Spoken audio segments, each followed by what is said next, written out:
माझ्या प्रिय मित्रांनो, बंधूंनो आणि भगिनींनो, मी तुमच्यासाठी आज परत एक आणखी नवीन व्हिडिओ घेऊन आलो.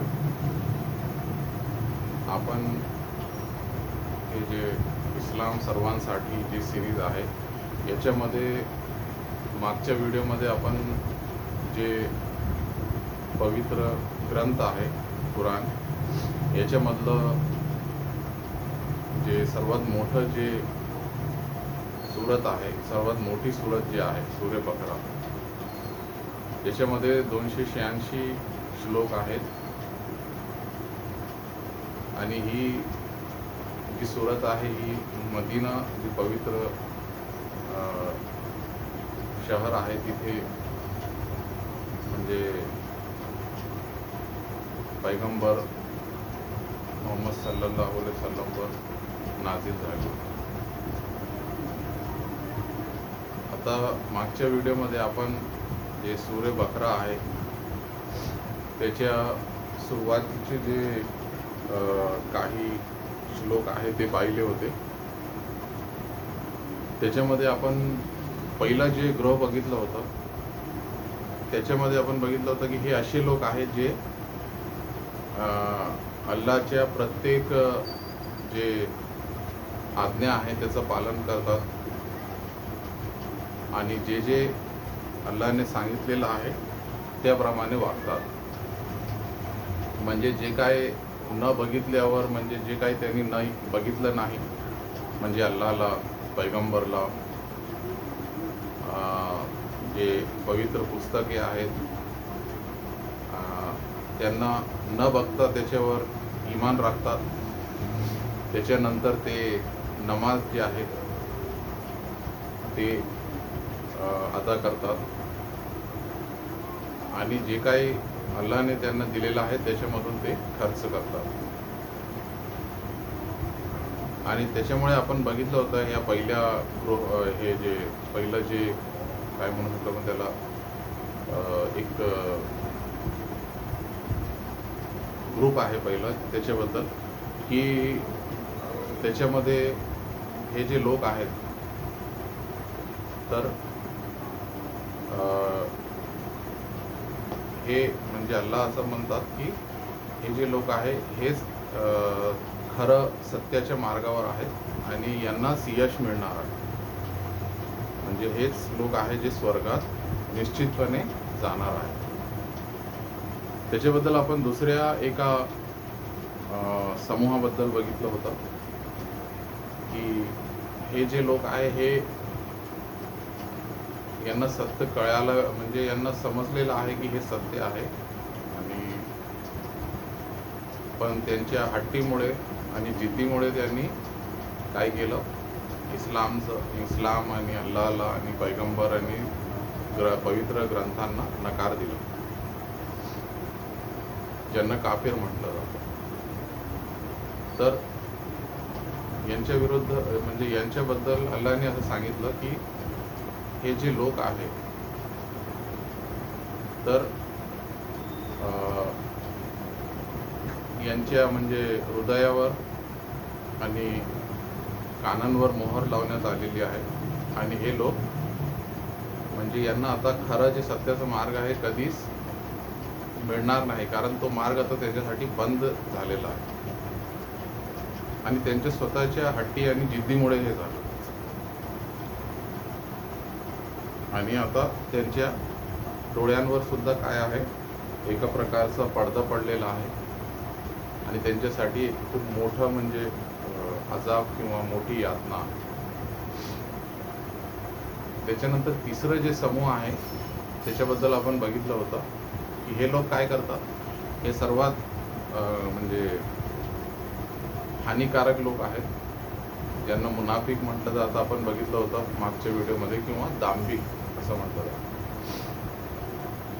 हे जे लोक आहेत ते काय करतात की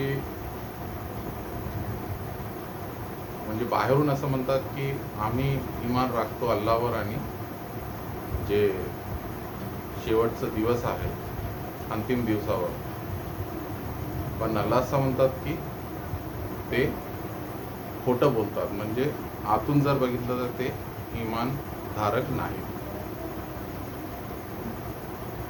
आणि त्यांना असं वाटतं की ते अल्लाहला आणि इमान राखणाऱ्यांना धोका देऊ लागले, पण अल्लाह म्हणतात की यांना जाणीव नाही, कळत नाही की ते स्वतःला धोका देऊ लागले. त्याच्यानंतर आपण बघितलं होतं की हे जे त्यांची सवय आहे, गैरसमज आहे किंवा त्यांचं असं एक धारणा आहे, त्याला एक रोग असं म्हटलंय अल्लाहने. म्हणजे यांच्या हृदयात एक म्हणजे आजार आहे, रोग आहे, आणि त्याला काय केलं अल्लाहने वाढवलं. आणि त्यांच्यासाठी खूप दुःखदायक आजाब किंवा यातना आहे, कारण ते खोटं बोलत होते त्याच्यामुळे. त्याच्यानंतर आपण बघितलं की जेव्हा त्यांना असं म्हटलं जातं या लोकांना, मुनाफिकांना किंवा दांभिकांना, की धर्तीवर जे आहे म्हणजे अपराध पसरू नका, तर ते काय म्हणतात की आम्ही तर काय करू लागलो, शांतता पसरू लागलो. पण अल्लाह म्हणतात की हे लोक खोटं बोलतात. म्हणजे ते स्वतः काय करतात, अपराध जे आहे ते पसरवितात धर्तीवर, पण त्यांना याची जाणीव नाही.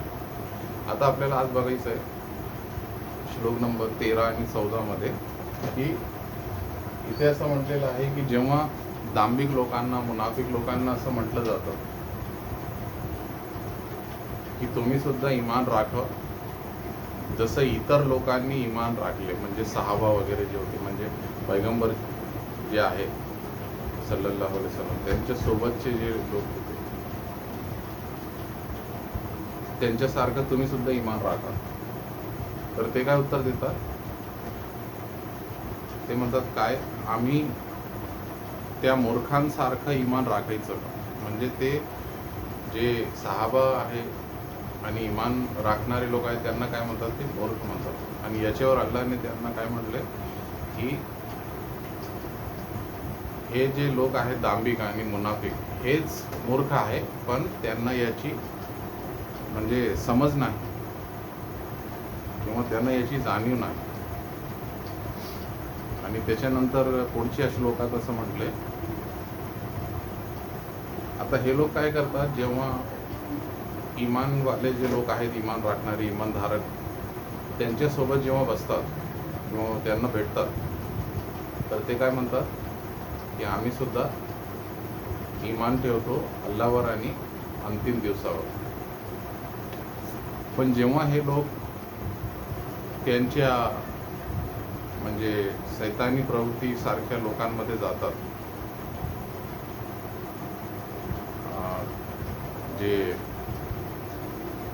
थोरा मोठ्यांमध्ये जातात, ज्यांची प्रवृत्ती शैतानासारखी आहे, त्यांच्यासोबत जेव्हा एकटे असतात तेव्हा ते काय म्हणतात की आम्ही तर तुमच्यासोबत आहोत, पण आम्ही इमानधारकांसोबत काय करत होतो, थट्टा आणि मस्करी करत होतो. तर असे हे दांभिक लोक किंवा मुनाफिक लोक आहेत, असं या पवित्र ग्रंथात सांगितलेलं आहे. तर आता आपण इथे थांबूया. पुढचं जे म्हणजे पुढची जी श्लोक आहे आणि त्याचा अर्थ आहे ते आपण पुढच्या व्हिडिओमध्ये बघू. आज आपण इथे थांबू.